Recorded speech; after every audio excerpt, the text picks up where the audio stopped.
Hello, this is Miles at Musician Supply. Got a fun project I'm working on this morning. Got a digital piano that's about 10 years old, and the damper pedal jack has been replaced before, and it wasn't working again. I could actually push the plug kind of at a certain angle and it would work.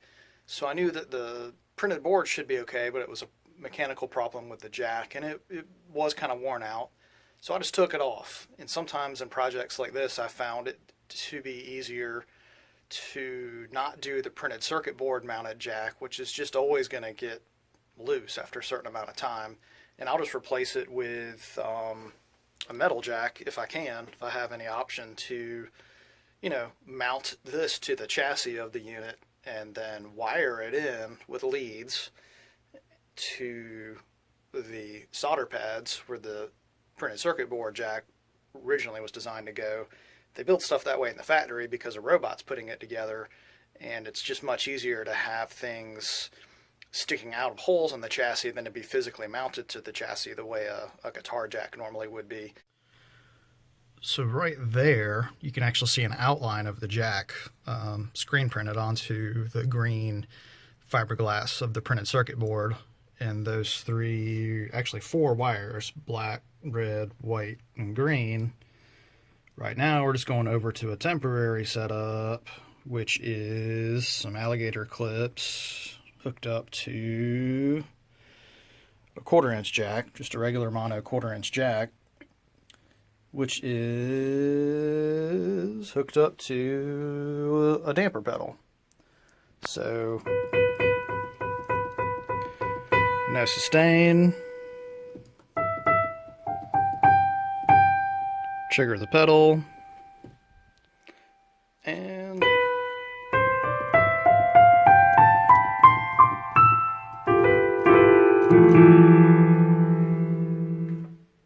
sustain on and off as normal.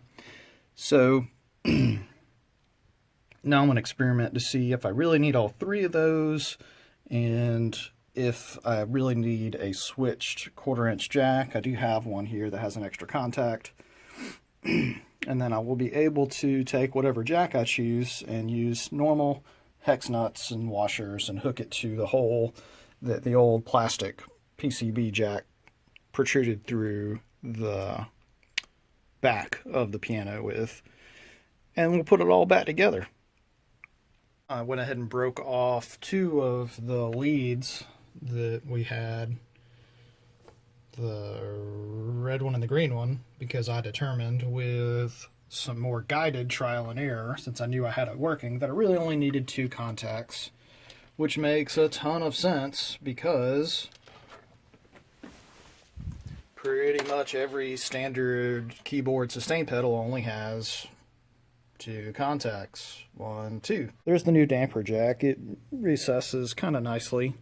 It would have looked like those two, with just a black plastic PCB jack sticking out. Now it's going to have a metal jack sticking out. And I use a stereo one. The extra contact's just going to be to make the cable less likely to be able to wiggle around and wear the spring steel out that touches the tip.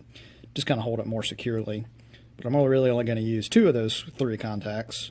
And I belt sanded off top edge of it there, not doing any harm to it, but allowing me to have just enough clearance to be able to get all my screw holes mounted up. Let's see here, kind of like that, and it'll actually touch it, which I'm not too worried about. It's not really harming the PCB. In fact, it might keep the jack from being able to spin over time, loosening the hex nut. Kind of hard to tighten it since it's down in there. So now just 2 solder points and carefully putting everything back together, and we're at about 50 screws in the bottom of it, and a final test.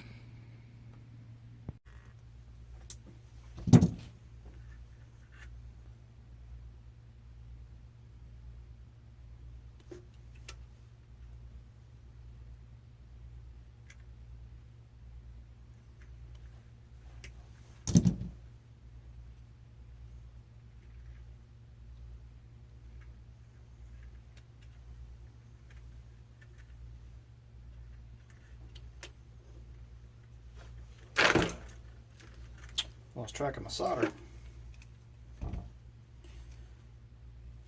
Got both ends stripped. Now we want to tin both ends. Just add a little tiny bit of solder to the bare wire. And then kind of skin the contacts I'm going to use with solder. Remelt them, stick them together, remove the heat, let it cool without the wire moving, and that's all there is to it.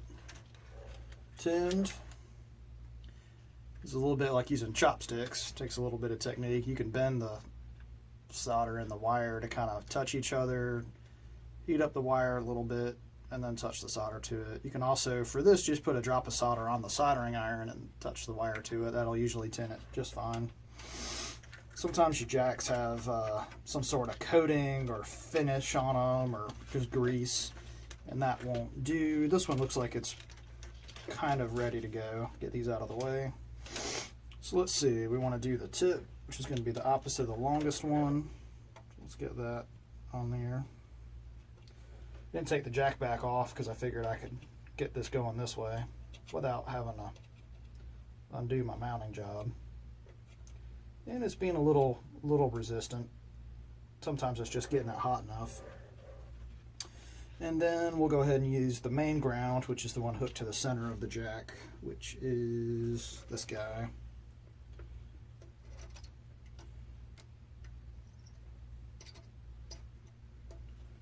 Based on my little test with the alligator clips, looked like we needed to go backwards from normal.